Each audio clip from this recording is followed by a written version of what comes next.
కొత్త head coach గా గౌతమ్ గంభీర్ బాధ్యతలు తీసుకున్నాక టీమిండియాలో చాలా మార్పులు వేగంగా జరుగుతున్నాయి. టీ20 జట్టుకు కెప్టెన్ గా హార్దిక్ పాండ్యా ఎంపికవుతాడు అనుకుంటే అనూహ్యంగా సూర్యకుమార్ యాదవ్ ను టీ20 జట్టు కెప్టెన్ గా సెలెక్ట్ చేశారు. టీ20 ప్రపంచ కప్ లో వైస్ కెప్టెన్ గా చేసిన హార్దిక్ పాండ్యాను ఆ పదవి నుండి కూడా తప్పించారు. అంతేకాకుండా ఈ టూర్లో భాగంగా వన్డే సిరీస్ కూడా జరగనుంది. కానీ జట్టులో హార్దిక్ కు చోటు ఇవ్వలేదు సెలెక్టర్లు. Chief selector Ajit Agarkar, coach Gautam Gambhir ఈ నిర్ణయం తీసుకున్నట్లు తెలుస్తోంది. అలా చేయడానికి అసలు కారణాలు ఇప్పుడు బయటపడుతున్నాయి. ఐపీఎల్ 2024లో ఫిట్నెస్ నిరూపించుకోవడం ద్వారా టీ20 ప్రపంచ కప్ 2024 జట్టులో హార్దిక్ చోటు దక్కించుకున్నాడు.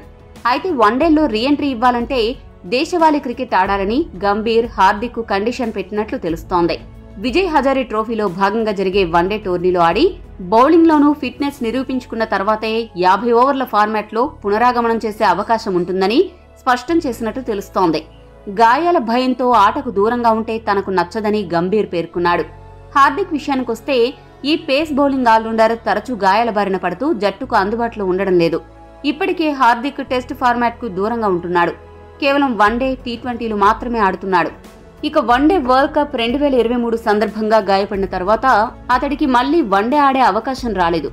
వన్డేల్లో హార్దిక్ పూర్తి కోటా బౌలింగ్ చేస్తే చూడాలని ఉందని గంభీర్ అతడికి ఫోన్ కాల్ ద్వారా తెలిపాడు అని బీసీసీఐ వర్గాలు మీడియాకు సమాచారం ఇచ్చాయి. ఇక శ్రీలంక టూర్కు జట్ల ప్రకటన సమయంలో బీసీసీఐ సైతం దేశవాళీ క్రికెట్ గురించి ప్రత్యేకంగా ప్రస్తావించింది. ఆటగాళ్లు డొమెస్టిక్ క్రికెట్ కు అందుబాటులో ఉండాల్సిన ఆవశ్యకత ఉందని, దేశీయ టోర్నీల్లో పాల్గొనాలన్న నిబంధనలు అమలు చేస్తామని స్పష్టం చేసింది. మరి హార్దిక్ గంభీర్ పెట్టిన కండిషన్లో పాస్ అయితేనే తిరిగి జట్టులోకి వస్తాడు. హార్దిక్ కోసం గంభీర్ పెట్టిన ఈ కండిషన్ సరైనదనే మీ అభిప్రాయాన్ని కామెంట్ సెక్షన్లో తెలపండి. మరిన్ని స్పోర్ట్స్ అప్డేట్స్ కోసం మా ఛానల్ను సబ్స్క్రైబ్ చేసుకోండి.